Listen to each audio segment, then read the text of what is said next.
Olá, meus queridos amigos, muito bom dia! Muito bom dia, gente, muito bom dia! Começando com o carinho de sempre, mais uma pílula inspiradora do bem, sempre baseado, você sabe, aqui no nosso amado Evangelho. Muita luz e paz para o seu coração, para a sua vida nesse domingo. Espero que vocês aproveitem bastante o domingo aí com a família de vocês, ou se você estiver sozinho, que possa se conectar ainda mais profundamente também, né? Com a sua família interior, com certeza, bons sentimentos, boas vibrações. Mas, gente, hoje eu queria conversar com vocês a respeito daqueles assuntos delicados que a gente aborda aqui na pílula. Você sabe que tem tempo para tudo debaixo dos céus, como Jesus ensinou. Existe um tempo que é o tempo de fechar ciclos, que é o tempo de deixar ir embora aquilo que não te pertence mais, que é o tempo de parar de cultivar determinadas situações que durante muitos anos, ou enfim, durante uma determinada época, talvez tenha estado presente aí no seu coração, mas que precisa parar de estar. Deixa eu explicar isso um pouco melhor. Muitas vezes a gente acaba guardando, tem até um termo bonito, né? Acrisolando, esses termos de livro, né? A gente acaba crisolando, protegendo, guardando no nosso coração algumas lembranças ou alguns sentimentos que infelizmente não nos fazem bem.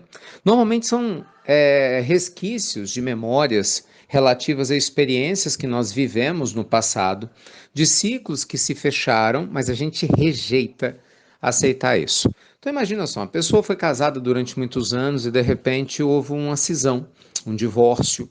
Isso é pesado, é difícil, é complicado, porque de repente essa pessoa não se planejou para isso. Acho que ninguém se planeja, né? Você casa, claro que você deseja que dê tudo certo, mas não deu. Ou deu durante uma determinada época e após um período o ciclo se fechou, mas de repente essa pessoa não segue. Talvez o ex-companheiro ou a ex-companheira tenha seguido sua vida, tenha casado de novo, tenha filhos, enfim, seguiu e essa pessoa ficou parada no tempo. Sabe, com mágoa, com tristeza, com angústia, ela simplesmente não andou. Sabe, ficou com aquela sensação do vitimismo mesmo, ou com aquela sensação do porquê que isso aconteceu comigo. E é lógico que essa sensação não tem como fazer bem a ninguém, não é isso? Pode ser que tenha acontecido essa situação com você com emprego, trabalho. Tem gente que é assim, né? Perdeu um trabalho que amava muito, uma empresa veio à falência. Imagina quantas pessoas estão passando por isso agora, por causa, né, da pandemia, empresas que fecharam. E aí a pessoa, claro, ela passou às vezes anos da vida dela levantando todo dia para ir trabalhar naquele lugar, não é? Talvez fosse o dono do negócio, ou fosse o funcionário, tinha amigos, tinha uma rotina que fazia sentido. E de repente, de uma hora para outra, não tem mais. E aí essa pessoa não consegue se desligar dessa emoção. E ela levanta e aí ela se lembra: hoje eu não vou mais trabalhar naquele lugar. É difícil, com certeza. E a gente tem que lidar com isso. Talvez seja o desencarne de alguém. Não é? Uma pessoa que a gente ama, estava acostumado, hoje domingo, por exemplo, né? Nossa, domingo eu vou visitar meu pai, vou visitar minha mãe. Ai, domingo eu vou visitar meu filho. Então, nossa, domingo é dia ABC. Só que essa pessoa não está mais aqui na Terra. Ela desencarnou.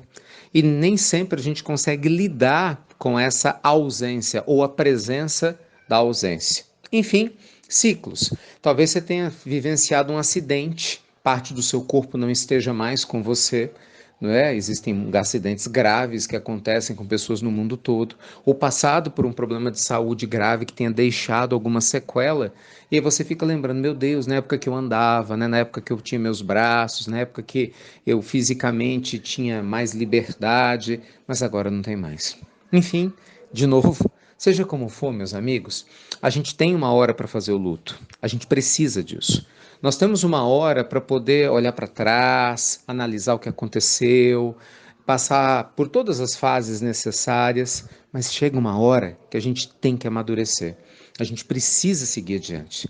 É a hora de confiar em Deus. Na hora que falta o recurso, a resposta ou a força, é a hora de dar o passo adiante.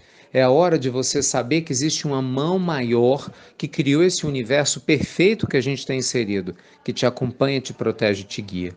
E que mesmo que você não entenda por que essas coisas aconteceram, mesmo que julgue que tudo isso foi uma grande injustiça que chegou até você, É a hora de seguir. E se essa pílula chegou até você hoje, você tenha certeza que é o sinal de que você tem que seguir. É a resposta de muitas das suas orações pedindo um sinal. Se você deve continuar a seguir, pois deve seguir. Porque antes de gravar, pedi muito a Deus que essa pílula chegasse até aquelas pessoas que precisam seguir adiante e por algum motivo estão se segurando e com isso adoecem, se entristecem, se deprimem e consequentemente estão perdendo uma oportunidade de recomeçar suas vidas, não é? De encontrar beleza. Lembre-se, até mesmo no meio do pântano, Deus colocou a flor de lótus para a gente entender que não importa a dificuldade ao redor, existe sempre a esperança da beleza do recomeço. E é isso, meus amigos, que eu desejo para cada um de vocês, que já tenha passado por uma experiência dessa, que esteja passando ou que eventualmente venha passar algum dia. Confie em Deus, dê o próximo passo e recomece. Tá bom? Só lembrando, amanhã estaremos juntos na nossa mega imersão às 8h30 da noite. Prosperidade total para 2021. Espero por você. Conteúdo lindo, preparado com muito carinho. Às 20h30, mas se inscreva. É importante você se inscrever para você receber os materiais que a gente preparou. E daqui a pouquinho, às 10h30, nós temos nosso amado Evangelho no Lar ao vivo, né, com a nossa meditação de cura e autocura. E eu acredito que se você estiver passando por essa situação toda que eu te falei, o Evangelho de hoje vai te ajudar ainda mais. Um beijo grande no seu coração e obrigado a você que compartilha as pílulas, a você que nos ajuda a semear por todo mundo essa semente do bem. Fiquem com Deus, luz e paz e até breve. Até muito, meus amigos. Muito breve.